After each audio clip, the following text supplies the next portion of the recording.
Harish, the best academy. Hi friends, welcome to Harish academy. ఈరోజు వార్తలు నిలిచిన జాతీయ అంతర్జాతీయ రాష్ట్రీయ అంశాల గురించి, వార్తలు నిలిచిన వ్యక్తులు, అవార్డులు, పుస్తకాలు, మరి క్రీడా సంబంధిత సమాచారం, ఒక్కొక్క అంశాన్ని వివరంగా తెలుసుకుందాం. ఈరోజు మన ఫస్ట్ టాపిక్ వచ్చేసి ఇటీవల రాజ్యాంగానికి సంబంధించి మన భారతదేశంలోని అత్యున్నత చట్టమైన రాజ్యాంగంలోని ఆర్టికల్ 3కి సంబంధించిన ఒక అంశం వార్తల్లోకి వచ్చింది. ఒక రాష్ట్రం, భారతదేశంలోని ఒక రాష్ట్రం వారి యొక్క పేరుని మార్చమని డిమాండ్ చేస్తూ వార్తల్లోకి వచ్చింది. దాని వెనుక ఉన్న కారణం ఏంటో తెలుసుకునే ముందు స్టాటిక్ టాపిక్ని తెలుసుకుందాం. స్టాటిక్ టాపిక్ అంటే ఏంటి? రాజ్యాంగంలోని ఆర్టికల్ 3కి సంబంధించిన కంప్లీట్ ఇన్ఫర్మేషన్ చూడాల్సి ఉంటుంది. మన భారతదేశంలోని అత్యున్నత చట్టం మన రాజ్యాంగం, భారత రాజ్యాంగం. The supreme law of the land in India is Indian constitution. అటువంటి రాజ్యాంగంలోని 1వ భాగంలో ఆర్టికల్ 1 నుండి 4 గురించి మనం నేర్చుకుంటాం. ఆర్టికల్ 1 నుండి 4 వరకు. అందులో ఆర్టికల్ 3 అనేది ఈరోజు వార్తల్లోకి వచ్చిందని చెప్పవచ్చు. నేరుగా వార్తల్లోకి రాలేదు, మనం లింక్ చేస్తున్నాం. ఆర్టికల్ 3ని అర్థమయ్యే విధంగా మనం ఇక్కడ ఎగ్జాంపుల్గా చెప్పుకుంటున్నాం. ఆర్టికల్ 3 ఏం చెప్తుంది అంటే, భారతదేశంలో రాష్ట్రాల యొక్క పునర్వ్యవస్థీకరణ గురించి పేర్కొనబడిన నిబంధన. ఒక పెద్ద రాష్ట్రాన్ని 2 లేదా అంతకంటే ఎక్కువ రాష్ట్రాలుగా విభజించవచ్చు. 2 లేదా అంతకంటే ఎక్కువ రాష్ట్రాలను ఏకం చేసి కలిపి పెద్ద రాష్ట్రాలుగా ఏర్పాటు చేయవచ్చు. రాష్ట్రాల యొక్క భౌగోళిక సరిహద్దులను మార్చవచ్చు, ఆల్టర్ చేయవచ్చు. ఉన్న రాష్ట్రాల పేర్లను మార్చడం, కొత్తగా ఏర్పడిన రాష్ట్రాలకు నామకరణం చేయడము, ఇవన్నీ కూడా మనకు ఆర్టికల్ 3 పరిధిలోని అంశాలు. మరి ఆర్టికల్ 3కి సంబంధించి ఏ మంత్రిత్వ శాఖ బిల్లులను తయారు చేస్తుంది, తీర్మానాలను సిద్ధం చేసి పార్లమెంట్లో ప్రవేశపెడతారంటే మినిస్ట్రీ ఆఫ్ హోమ్ అఫైర్స్.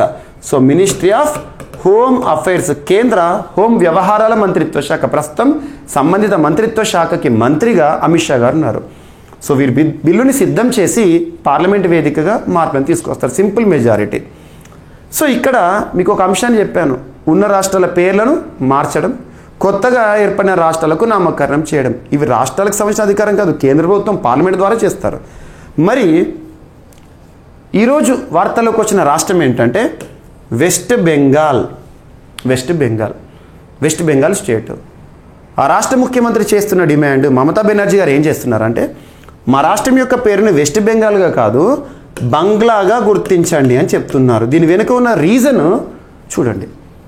ఏదైనా సదస్సులకు కానీ సమావేశాలకు కానీ రాష్ట్రం యొక్క ప్రాతినిధ్యం ఉండే సమయంలో, అంటే రాష్ట్రం గనక అక్కడ భాగస్వామ్యం అయ్యే సమయంలో అన్ని రాష్ట్రాలు భాగస్వామ్యం అవుతూ ఉంటాయి కాబట్టి ఆ రాష్ట్రం కూడా వెళ్తుంది. రాష్ట్ర నాయకులు ఎవరు? ముఖ్యమంత్రి. వెస్ట్ బెంగాల్ రాష్ట్ర ముఖ్యమంత్రి వస్తారంటే రాష్ట్రాన్ని సూచిస్తూ వస్తారు.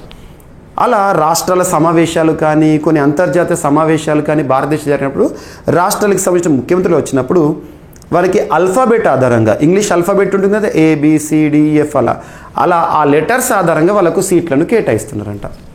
ఈ లెక్కన B అంటే ముందు వరుసలో వస్తుంది, మరి W వెస్ట్ బెంగాల్ లాస్ట్లో వస్తుంది. అలా మేము కనిపించట్లేదు, మా యొక్క ప్రాతినిధ్యము, మేము అక్కడ మా యొక్క పార్టిసిపేషన్ కూడా తెలియట్లేదు. ఇటువంటి డిమాండ్స్. సో డిమాండ్ ఏదైనా డిమాండ్, రీజన్ ఏదైనా రీజనే. సో ఇటువంటి కారణాలు చెప్తూ వెస్ట్ బెంగాల్ రాష్ట్ర ముఖ్యమంత్రి మమతా బెనర్జీ గారు డిమాండ్ చేస్తున్నారు. మా రాష్ట్రం యొక్క పేరును మార్చండి అంటున్నారు తప్పితే మార్చలేకపోతున్నారు. ఎందుకంటే రాష్ట్రాలకు ఉండే అధికారం కాదు అది. ఒక రాష్ట్రం యొక్క పేరును మార్చాలంటే కేంద్ర ప్రభుత్వ పరిధిలోని అంశము. సో ఇక్కడ ఆర్టికల్ 3ని గుర్తుంచుకోండి. అలా లాస్ట్ ఇయర్ మనకి ఇయర్ ఎండింగ్లో కేరళ రాష్ట్రం కేరళంగా మార్చండి అని చెప్పేసి డిమాండ్ చేసింది, వాళ్ళ సంస్కృతిలో భాగమైన పదం అని. అండ్ గతంలో చాలా రాష్ట్రాల పేర్లు మారినాయి. మనకు బాంబే స్టేట్ కాస్త మహారాష్ట్ర అయింది, మైసూర్ కాస్త కర్ణాటక అయింది, పాండిచ్చేరి కేంద్రపాలిత ప్రాంతం కాస్త పుదుచ్చేరి అయింది, ఒరిస్సా కాస్త ఒడిషా అయింది. ఇవన్నీ కూడా మారుస్తున్నారు. ఎవరు రాష్ట్రాలు మార్చుకోరు. రాష్ట్రాలే మార్చుకునే అధికారం ఉంటే ఈ పాటికి ఒక్కొక్క రాష్ట్రం వాళ్ళకి నచ్చిన పేర్లు పెట్టుకునేటి. ఓకేనా? సో కేంద్ర ప్రభుత్వానికి సంబంధించిన అంశం ఇది. ఓకేనా? సో మా రాష్ట్రం పేరును బంగ్లాగా మార్చండి అని చెబుతూ వెస్ట్ బెంగాల్ రాష్ట్రం. ఈ కంటెంట్ చిన్నది, వార్తల్లో న్యూస్ పేపర్లో వచ్చిన టాపిక్, కానీ కరెంట్ అఫైర్స్ని ఒక సింగిల్ సబ్జెక్ట్లో చదవకండి. కరెంట్ అఫైర్స్ అనేది జనరల్ స్టడీస్లో భాగంగా మనం చదివే ఒక్కొక్క సబ్జెక్ట్ ఏదైతే ఉంటుందో, polity, economy, geography, history, SNT, environment and etcetera ఇతర సబ్జెక్టులు, ఆయా సబ్జెక్టుల్లోని టాపిక్స్లో వచ్చే అప్డేటెడ్ ఇన్ఫర్మేషన్గా కరెంట్ అఫైర్స్ని చూడండి. ఖచ్చితంగా మీకు కరెంట్ అఫైర్స్ పాయింట్ ఆఫ్ వ్యూనే కాదు, జనరల్ స్టడీస్లో మ్యాక్సిమం స్కోరింగ్ వస్తుంది. ఇది చదివే పద్ధతి. ఈ విధంగానే మీకు నేను కరెంట్ అఫైర్స్ని సైంటిఫిక్ అప్రోచ్తో 100% 2023లోని ప్రతి టాపిక్ని కవర్ చేసి సబ్జెక్టులకు లింక్ చేస్తూ మీకు CA 360 కోర్స్ని లాంచ్ చేశాను. 1 year అయింది. ఈ CA 360 course scientific approach towards current affairs అనుకోండి. ప్రతి అంశాన్ని 360 కోణాల్లో నేర్చుకోవడం అన్నట్టు. అంటే 360 అంటే 360 కోణాలని కాదు, ఒక టాపిక్ని ఇన్ డీటెయిల్గా సంబంధిత సబ్జెక్ట్కి అనుసంధానం చేసి నేర్పించడం. అలా మీకు నేను GVK స్టడీ సర్కిల్ యాప్లో కోర్స్ని కూడా మీకు అందుబాటులో ఉంచడం జరిగింది. కంప్లీట్ 2023 కరెంట్ అఫైర్స్ ఏవైతే ఉంటాయో మొత్తం కూడా సైంటిఫిక్ అప్రోచ్తో డీల్ చేశాను. అన్ని టాపిక్స్ కవర్ చేసేసాను. స్పెషల్ వీడియోస్ని కూడా ప్రొవైడ్ చేశాను. అంటే ఏ పోటీ పరీక్షన, ఏ స్థాయి పోటీ పరీక్షన అభ్యర్థులు చదవాల్సిన తప్పనిసరి అంశాలు స్పెషల్ వీడియోస్ అని, ఎగ్జామినేషన్ ముందు తక్కువ సమయంలో ఎక్కువ కంటెంట్ ఇవ్వాలని చెప్పేసి క్విక్ రివిజన్ వీడియోస్ అని, అండ్ ఎవ్రీ వీక్ వీడియోస్ని PDFs with download option, year round of PDFs అన్నీ కూడా ప్రొవైడ్ చేశాను. ఒక్కసారి ఈ కోర్స్ని చూడండి. అందులో కొన్ని ఫ్రీ వీడియోస్ ఉంటాయి, ఫ్రీ కంటెంట్ కూడా కొన్ని ఉంటుంది.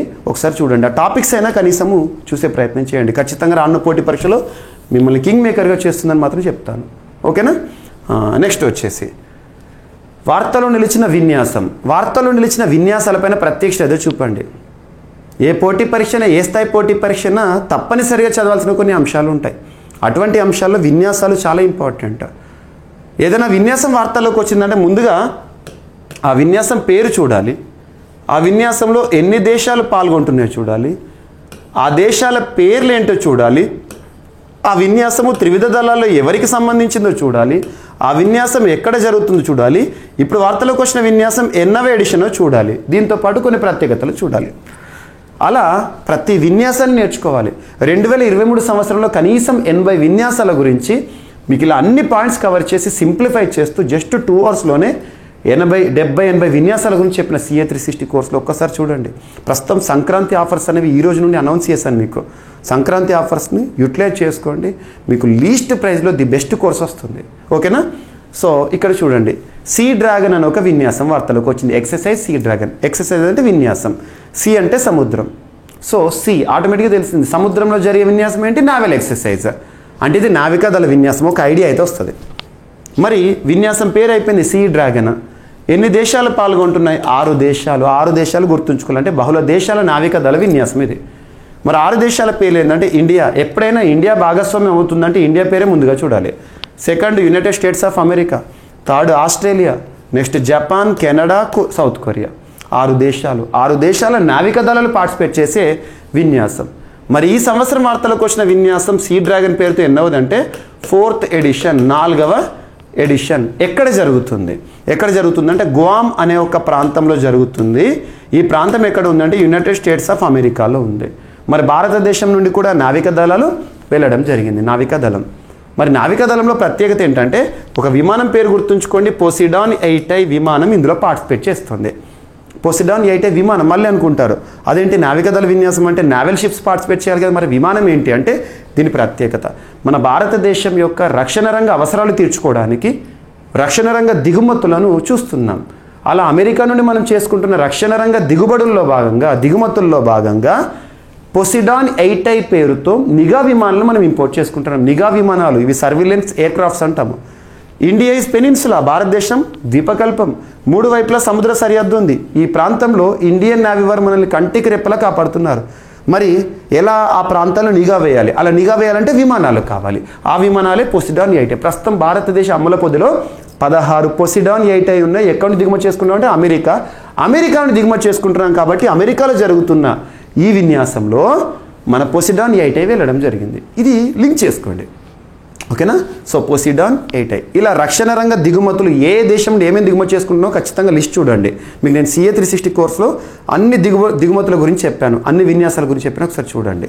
ఓకేనా? ఇది సో బహుళ దేశాల నావికాదళ విన్యాసం అంటున్నారు కాబట్టి రానున్న విన్యాసాన్ని కూడా మనం లింక్ చేసుకోవాలి. 2024 ఫిబ్రవరి 19వ తేదీన మన ఆంధ్రప్రదేశ్ రాష్ట్రంలో విశాఖపట్నం వేదికగా విశాఖపట్నం కోస్టల్ ఏరియాలో ఒక విన్యాసం జరగబోతోంది. ఎక్సర్సైజ్ మిలాన్ 3C థీమ్ అని చెప్పేసి నిన్నటి క్లాస్లో కూడా చెప్పాను. 50 దేశాల నావికాదళాలు పార్టిసిపేట్ చేయబోతున్నాయి. అద్భుతం. ఓకేనా? అండ్ నెక్స్ట్ ఉత్తర కొరియాపై నిఘా కోసం ఒక ఉపగ్రహాన్ని ప్రయోగించిందంట జపాన్. ఇది 2 దేశాలకు సంబంధించిన రక్షణ రంగ వ్యవహారం. ప్రపంచంలో డిప్లొమసీ పరంగా వరెస్ట్ కంట్రీ ఏదంటే నార్త్ కొరియా. కారణం ఆ దేశాధ్యక్షుడు, దేశాధినేత కిమ్ జాంగ్ ఉన్. అక్కడ వేరే దేశంతో సత్సంబంధాలు చూడం మనం. అటువంటి నార్త్ కొరియా అంటే చాలామందికి థ్రెట్టే. అది సౌత్ కొరియా కానివ్వండి, ఏ కంట్రీ అయినా కూడా. అలా జపాన్ ఒక నిఘా కోసం ఉపగ్రహాన్ని ప్రయోగించిందంట. అదేంటో చూడండి. ఉత్తర కొరియాపై నిఘా వేసేందుకు జపాన్ ఒక కీలక ముందడుగు వేసింది. శుక్రవారం అంటే జనవరి 12 రోజున ఒక నిఘా ఉపగ్రహాన్ని కక్షలోకి ప్రవేశపెట్టింది. ఇది ఉత్తర కొరియా దళాల కదలికలను పసిగట్టనుంది. అలాగే వాతావరణంలో ముప్పులను ముందస్తుగా గ్రహించి అప్రమత్తం చేస్తుంది. తనేగషిమా అంతరిక్ష కేంద్రం నుంచి H-2A రాకెట్ ద్వారా దీన్ని ప్రయోగించారు. ఈ ఉపగ్రహం స్పష్టమైన చిత్రాలను తీయగలుగుతుంది. 1988లో ఉత్తర కొరియా క్షిపణి జపాన్ గగనతలంపై నుంచి దూసుకొలింది. నాటి నుంచి సొంతంగా నిఘా ఉపగ్రహ నెట్వర్క్ను అభివృద్ధి చేసేందుకు జపాన్ చర్యలు చేపట్టింది. 10 ఉపగ్రహాల నెట్వర్క్ను ఏర్పాటు చేయాలని లక్ష్యంగా పెట్టుకుంది. క్షిపణి ప్రయోగాలను ఈ నెట్వర్క్ సాయంతో వేగంగా గుర్తించే అవకాశం జపాన్కు లభిస్తుంది. గుర్తుంచుకోండి. అండ్ తరచూ వార్తలు నిలుస్తున్న అంశాల్లో ఐఐటీస్ ఇంపార్టెంట్. 2023 సంవత్సరంలో కనీసం 150 నుండి 200 ఐఐటీస్ గురించి మనం డిస్కస్ చేసాం. మన CA 360 కోర్సులో జస్ట్ బిలో 2 అవర్స్లోనే 2 గంటల వ్యవధిలోనే 150 నుండి 200 ఐఐటీస్ గురించి సింప్లిఫై చేస్తూ సింగిల్ లైన్లో చెప్పాను. స్పెషల్ వీడియోస్లో అందించాను, ఒకసారి చూడండి. తరచూ వార్తలు ఇస్తున్న అంశాల్లో ఐఐటీలో కూడా ఐఐటి మద్రాస్ ఇంపార్టెంట్. ఇటీవల భారతదేశానికి మాత్రమే పరిమితమైన ఐఐటీలు విశ్వవ్యాప్తం అవుతున్నాయి. అలా ప్రపంచంలో మొదటిసారి భారతదేశం వెలుపల ఒక ఐఐటి క్యాంపస్ ఏర్పడింది. ఆ ఐఐటి క్యాంపస్ని ఐఐటి మద్రాస్ ఏర్పాటు చేసింది. ఏ దేశంలో ఏర్పాటు చేసింది, ఏ ఖండంలో ఏర్పాటు చేసింది అంటే ఆఫ్రికా ఖండంలోని టాంజానియాలోని జాంజిబార్ ప్రాంతంలో ఏర్పాటు చేశారు. ఆ ఐఐటి ప్రపంచంలోనే మొదటిసారి భారత్ వెలుపల ఏర్పడిన ఐఐటి క్యాంపస్. సహకారం అందించింది ఐఐటి మద్రాస్. ఆ ఐఐటికి డైరెక్టర్గా ఒక విమెన్ ప్రీతి అగలేయం గారు నియమితులయ్యారు. ఇవన్నీ మనం చూసాము. ఇప్పుడు ఇదే ఐఐటి మద్రాస్ వారు ఒక క్యాంపస్ని శ్రీలంకలోని క్యాండీలో ఏర్పాటు చేయబోతున్నారు. క్యాండీ ఎక్కడ? శ్రీలంకలో ఏర్పాటు చేయబోతున్నారు. గుర్తుంచుకోండి, ఇది ఇంపార్టెంట్. ఏ ఐఐటి ఎక్కడ ఏర్పాటు చేయబోతుంది క్యాంపస్లు, ఇవన్నీ ఇంపార్టెంట్. యూఏఈలో ఎవరు ఏర్పాటు చేయబోతున్నారు ఇవన్నీ అడుగుతారు ఎగ్జామ్లో. ఒకసారి మీరు CA 360 నేను ఇచ్చిన స్పెషల్ వీడియో చూడండి.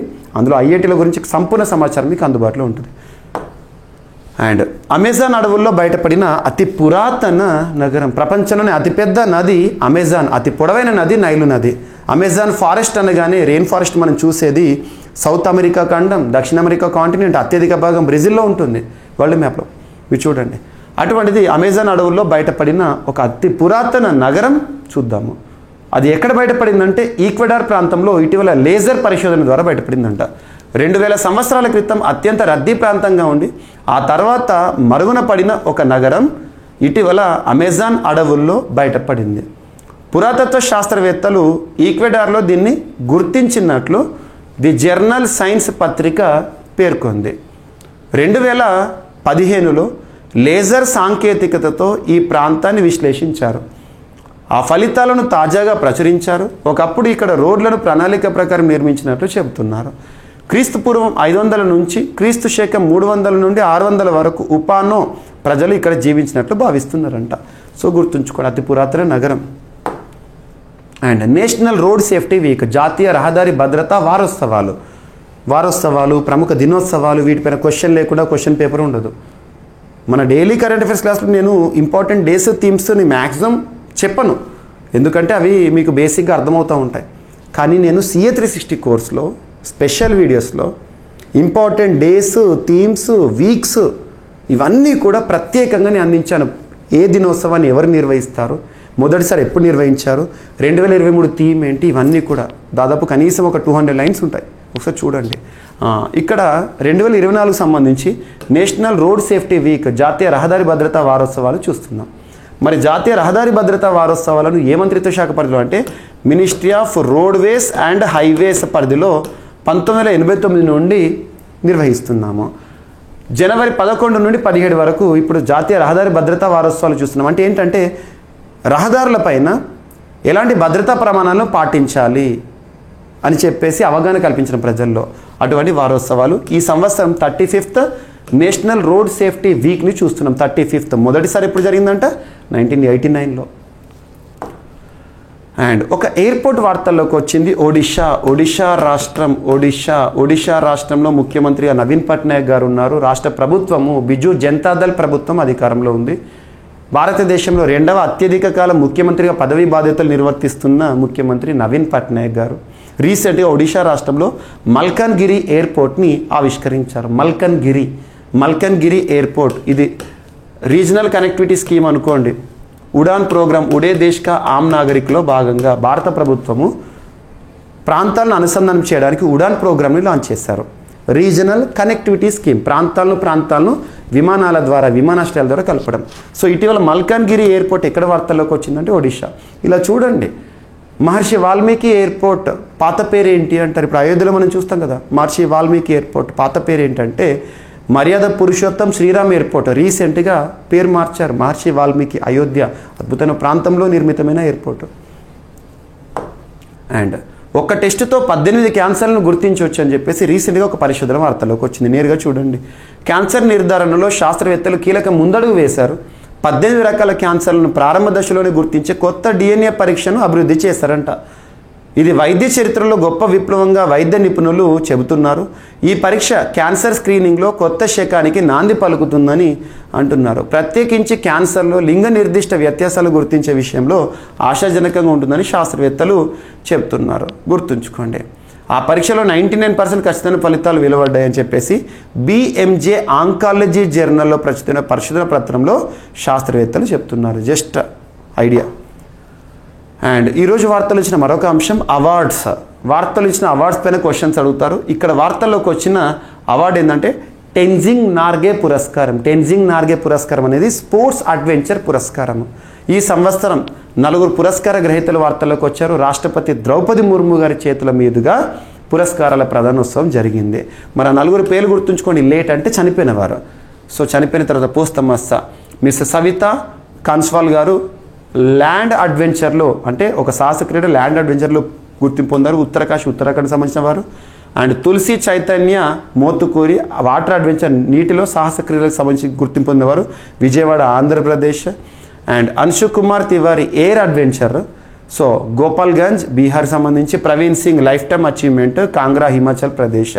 మరి టెన్జింగ్ నార్గే పురస్కారాలను ఎప్పుడు అనౌన్స్ చేశారంటే మొదటిసారి 1993. కానీ పురస్కారాలను అఫీషియల్గా అనౌన్స్ చేసింది మాత్రం 1999. ప్రారంభ announcement year of commencement, year of announcement. ప్రదానం చేసింది మాత్రం 1995 నుండి ఇస్తున్నారు. అలా మొదటిసారి గుర్తుంచుకోండి హిస్టరీ.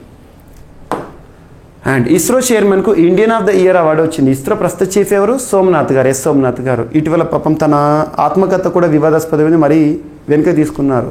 నిలువు కొడిచే సింహంగల్. తన హయాంలో 2023 సంవత్సరంలో ఇస్రో సాధించిన అద్భుతమైన విజయాలు చూడండి. అటువంటి ఇస్రో ప్రస్తుత చీఫ్ సోమనాథ్ గారు Indian of the year award పొందారంట. ఎవరు చెప్తున్నారంటే కేంద్ర సైన్స్ అండ్ టెక్నాలజీ చెప్తోంది. కేంద్ర సైన్స్ అండ్ టెక్నాలజీకి సంబంధించి ప్రస్తుతం మంత్రి ఎవరంటే జితేంద్ర సింగ్ గారు. 2028 నాటికి భారతీయ అంతరిక్ష స్టేషన్ని కూడా ఏర్పాటు చేస్తామని చెప్పేసి చెప్తున్నారు. భారత అంతరిక్ష పరిశోధన సంస్థ చైర్మన్ సోమనాథ్కు 2023 సంవత్సరానికి Indian of the year award లభించింది. న్యూఢిల్లీలో జరిగిన కార్యక్రమంలో జితేంద్ర సింగ్ గారు కేంద్ర మంత్రి గారు ఇచ్చారు ఈ పురస్కారాన్ని. భారత అంతరిక్ష పరిశోధన సంస్థ చరిత్రలో 2023 సంవత్సరం ప్రత్యేకంగా నిలిచింది. కారణం ఇస్రో సాధించిన ఘనత, Chandrayaan 3 Vikram lander, safe landing, soft landing on moon south pole కానివ్వండి, ఆదిత్య L1 ప్రయోగం September 2 కానివ్వండి, అద్భుతాలు గుర్తుంచుకోండి. అండ్ బిమ్సెక్కి సంబంధించి బిమ్సెక్ కూటమికి భారతదేశం తరపున ఒక వ్యక్తి వార్తల్లోకి వచ్చారు. 4th సెక్రటరీ జనరల్గా బిమ్సెక్కి సెక్రటరీ జనరల్గా ఈసారి ఇండియన్ వార్తల్లోకి వచ్చారు. Very very important. తన పేరు ఏంటంటే ఇంద్రమణి పాండే. 3 సంవత్సరాల పాటు తన పదవిలో ఉంటాడు. సో సెక్రటరీ జనరల్ ఆఫ్ బిమ్సెక్ ప్రస్తుతం ఎవరంటే ఇండియన్ ఇంద్రమణి పాండే. మరి బిమ్సెక్ పూర్తి యాక్రోనిమ్ ఏంటంటే bay of Bengal initiative for multi sectoral technical economic cooperation. ముఖ్యంగా బిమ్సెక్ కూటమి అనేది 6 అంశాలపైన కేంద్రీకృతమవుతుంది. అవేంటంటే ట్రేడ్, వాణిజ్యం, ఆ దేశాలు, ఆ కూటమిలోని సభ్య దేశాల మధ్య వాణిజ్యపరంగా సహకారం అందించుకోవడం, టెక్నాలజీ సాంకేతికత, ఎనర్జీ ఇంధనం, ట్రాన్స్పోర్ట్ రవాణా, టూరిజం పర్యాటకం అండ్ ఫిషరీస్ మత్స్యం. ముఖ్యంగా బిమ్సెక్, బే ఆఫ్ బెంగాల్ అంటున్నాను, ఈ ప్రాంతాలు ఎక్కువగా సముద్రపరంగా అభివృద్ధి చెందిన దేశాలు. సో బిమ్సెక్ కూటమిలోని దేశాలను కనుక అబ్జర్వ్ చేస్తే India, Sri Lanka, Bangladesh, Nepal, Bhutan, Myanmar, Thailand 7 దేశాల కూటమి గుర్తుంచుకోండి. సో ఈ బిమ్సెక్ కూటమి 1997లో ఏర్పాటైంది బ్యాంకాక్ డిక్లరేషన్ ఆధారంగా. సో ఇవి పాయింట్స్, వీటి యొక్క ఎకానమిక్ ఇంపార్టెన్స్ ఏంటి అలా అడగవచ్చు. అండ్ నెక్స్ట్, ఇటీవల వార్తలకు వచ్చిన ఒక పుస్తకం పంచాయత్స్ ఫ్రీ ఫ్రమ్ జీబీవీ అనే ఒక పుస్తకం. జెండర్ బేస్డ్ వైలెన్స్ అంటే లింగపరమైన హింసలకు దూరం అన్నట్టు. సో పంచాయత్స్ ఫ్రీ ఫ్రమ్ జీబీవీ అనే ఒక హ్యాండ్ బుక్ని రీసెంట్గా లాంచ్ చేయడం జరిగింది. ఎవరు లాంచ్ చేస్తారంటే కేంద్ర మంత్రిగా విధులు నిర్వర్తిస్తున్న గిరిరాజ్ సింగ్ గారు. So union minister Giriraj Singh ఏ మంత్రిత్వ శాఖ? పంచాయతీరాజ్ శాఖ మంత్రి. ఇటీవల ఆవిష్కరించిన ఒక పుస్తకం panchayats free from GBV a handbook for elected representatives అనే బుక్ గుర్తుంచుకోండి. ఓకేనా? సో రిలీజ్డ్ ఏ బుక్, ఆ పేరు గుర్తుంచుకోండి. And at the same time ఇది ఎవరికి సంబంధించి అంటే నూతనంగా మనకి పంచాయతీరాజ్ సంస్థలు కానివ్వండి, స్థానిక సంస్థలు ఎన్నికైన వారు ఉంటారు కదా, వారికి ఒక మార్గదర్శిగా ఉపయోగపడుతుంది. సో పంచాయతీరాజ్ యొక్క ఉద్దేశం ఏంటిది, స్థానిక సంస్థల యొక్క ఉద్దేశం ఏంటిది, గ్రాస్ రూట్ లెవెల్ ఏంటి, ఇవన్నీ కూడా. అండ్ ఇంకొక పుస్తకం Modi energising a green future అనే ఒక పుస్తకం వార్తల్లోకి వచ్చింది. ఈ పుస్తకాన్ని ఎడిట్ చేసిన వారు ఎవరంటే RK Pachanda and Bibek Debroy and Anirban Ganguly, Uttam Kumar Sinha. వీరు కంపైల్ చేసి ఎడిట్ చేయడం జరిగింది. Doctor Shyam Prasad Mukherjee research foundation మరియు పెంటగాన్ ప్రెస్ స్లిప్ వారు ఈ పుస్తకాన్ని ప్రచురించడంలో కీలక పాత్ర పోషించారు. రీసెంట్గా ఈ పుస్తకాన్ని ఆవిష్కరించడం జరిగింది. Ministry of environment, forest, climate change సంబంధించిన మంత్రి భూపేందర్ యాదవ్ గారు ఆవిష్కరించారు. So Modi energising a green future అనే ఒక బుక్. సో ఇవి ఫ్రెండ్స్ ఈరోజు వార్తలు నిలిచిన అంశాలు. ఒకసారి ర్యాపిడ్గా చూస్తే, మా రాష్ట్రం యొక్క పేరుని మార్చండి, బంగ్లాగా మార్చండి అని చెప్పేసి వెస్ట్ బెంగాల్ రాష్ట్ర ముఖ్యమంత్రి మమతా బెనర్జీ గారు చేసిన డిమాండ్. సో ఇండియన్ నేవీకి సంబంధించి పార్టిసిపేట్ చేసిన ఒక బహుళ దేశాల నావికాదళ విన్యాసం ఎక్సర్సైజ్ సీ డ్రాగన్. అండ్ ఉత్తర కొరియాపై నిఘా కోసం ఒక ఉపగ్రహాన్ని ప్రయోగిస్తూ జపాన్ వార్తల్లోకి వచ్చింది. ఐఐటి మద్రాస్ వారు వారి ఒక క్యాంపస్ని క్యాండీలో శ్రీలంకలో ఏర్పాటు చేయబోతున్నారు. అండ్ అమెజాన్ అడవుల్లో బయటపడిన అతి పురాతన నగరం ఈక్వెడార్లో. And national road safety week ఈ సంవత్సరం 35th ఎడిషన్ వార్తల్లోకి వచ్చింది. ఏ మంత్రిత్వ శాఖను గుర్తుంచుకోండి. ఇటీవల వార్తల్లోకి వచ్చిన మల్కన్గిరి ఎయిర్పోర్ట్ ఏ రాష్ట్రంలో ఉంది? ఒడిషా రాష్ట్రము. ఒక టెస్ట్తో 18 రకాల క్యాన్సర్ల గుర్తింపు అనే అంశం. And at the same time Tenzing Norgay adventure sports adventure పురస్కారాలు. అండ్ ఇస్రో చైర్మన్కు ఇండియన్ ఆఫ్ ద ఇయర్ పురస్కారము. అండ్ సో బిమ్సెక్ కూటమికి నూతన సెక్రటరీ జనరల్గా మన ఇండియన్ ఇంద్రమణి పాండే గారు. అండ్ ఒక పుస్తకం హ్యాండ్ బుక్ వార్తల్లోకి వచ్చింది, ఒక మార్గదర్శి panchayats free from GBV. And Modi energising a green future అనే ఒక పుస్తకం. సో ఇవి ఫ్రెండ్స్ ఈరోజు వార్తలు నిలిచిన అంశాలు. మిస్లేనియస్ అంశాలు మిగిలిపోతే రేపటి క్లాస్లో జోడించి మరొకసారి నేర్చుకుందాం. రేపు కలుద్దాం. Thank you.